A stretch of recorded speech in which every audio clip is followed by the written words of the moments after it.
Gentleman from New York reserves. The gentlewoman from Wyoming. Mr. Chair, I yield 3 minutes to the gentleman from Florida, Mr. Rutherford. Gentleman from Florida is recognized. Thank you, Mr. Speaker. I thank the gentlelady for yielding. Mr. Speaker, I rise today in strong opposition to H.R. 4639, the Fourth Amendment is not for sale Act, and all of the attending amendments as well. Mr. Speaker, I also stand with, I think, every major law enforcement agency association in the country. This bill will only make our communities less safe by preventing local law enforcement, state law enforcement, from being able to access information that has been legally collected and is publicly open-sourced information.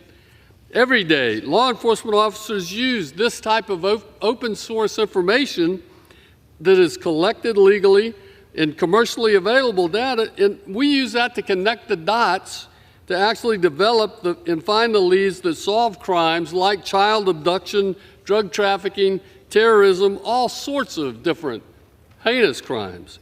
The Fourth Amendment is not for sale Act will require law enforcement to get a warrant before they can access otherwise publicly open data. Google and Facebook can access it, the Chinese can access it, cartels and criminals can access it, private actors can access it, but not the police. Only law enforcement will be blocked.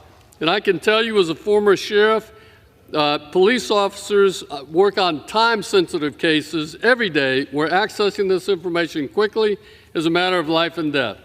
Look, I'm a 40-year law enforcement officer, and I can think of dozens of cases where minutes mattered and my officers saved lives by accessing this data. Now, some of the supporters of this bill say, well, all those other folks that I just listed that still have access, they can't put you in jail.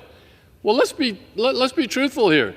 The police can't put you in jail either without probable cause of a crime. So the Fourth Amendment is not for sale Act will make communities far less safe by making officers' jobs harder and, in fact, helps out only the criminals. I urge my colleagues to vote no on this dangerous anti-police bill. I yield back.